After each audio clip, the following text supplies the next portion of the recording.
Hello बच्चों, let's read the question. The question says cross arms of myosin monomer consist of. Question के अंदर हमसे क्या बोला गया है, जो क्रॉस आर्म होती है मायोसिन का, उसको जो मोनोमर है उसके अंदर क्या क्या चीजें प्रेजेंट होती हैं. So now let's start the question. सबसे पहले हम क्वेश्चन को सॉल्व करने का की कॉन्सेप्ट देखेंगे. की कॉन्सेप्ट. सो क्वेश्चन को सॉल्व करने का की कॉन्सेप्ट क्या है हमारा, कि हमें मायोसिन के मोनोमर के बारे में पता होना चाहिए. तो मायोसिन का मोनोमर क्या होता है, दैट इज मीरोमायोसिन.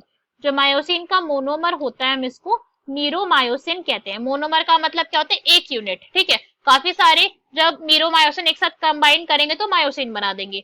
सो ये क्या है, इसकी वन यूनिट है, ये यूनिट ऑफ मायोसिन. ठीक है, ये पॉइंट हमको यहाँ पे समझ आया. इजी था, बहुत सिंपल सा था पॉइंट. तो अगर मीरोमायोसिन की बात करें कि मीरोमायोसिन के अंदर क्या क्या चीजें प्रेजेंट होती है, क्वेश्चन के अंदर हमसे ये पूछा गया है. तो इसका क्रॉस आर्म है, जो क्रॉस आर्म बन रहा है यहाँ पर, उसके अंदर आपको क्या क्या चीजें देखेंगे. तो यहाँ पे क्या प्रेजेंट होता है, हेड प्रेजेंट होगा यहाँ पे एक तो. ठीक है, हेड के साथ साथ यहाँ पे प्रेजेंट होगी short arm projecting outward. Short arm तो होगी, बट इंपॉर्टेंट यहाँ पे क्या है कि वो शॉर्ट आर्म आउटवर्ड की तरफ प्रोजेक्ट करेगी. ठीक है, प्रोजेक्टिंग आउटवर्ड. और आउटवर्ड भी किस पर करेंगे, ऐसे ना टेढ़ी मेढ़ी प्रेजेंट है. आउटवर्ड प्रेजेंट होगी रेगुलर डिस्टेंस पर.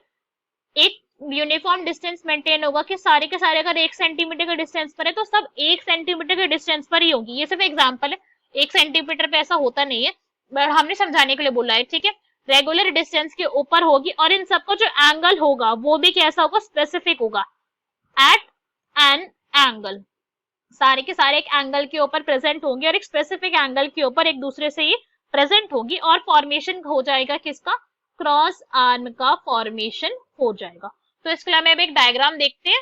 तो हम यहाँ पे हमारा डायग्राम देख सकते हैं मीरोमायोसिन का. यहाँ पे क्या प्रेजेंट है, दिस इज हेड रीजन, ये हेड वाला पार्ट है. और ये यहाँ पे क्या प्रेजेंट है, इसकी शॉर्ट आर्म प्रेजेंट है. ठीक है, हमें यहाँ पे क्लियरली दिख रहा है. और अल्टीमेटली यहाँ से क्या बन रहा है, क्रॉस आर्म बन रहा है.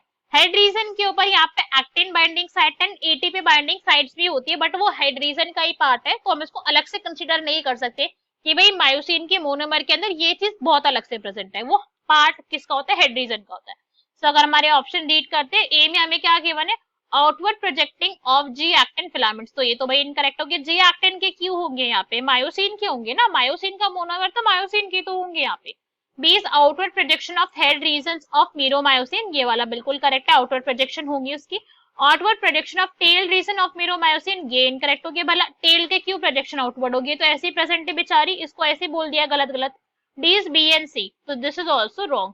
So question the correct answer will be B. Hope you understood it well. Best of luck. Thank you.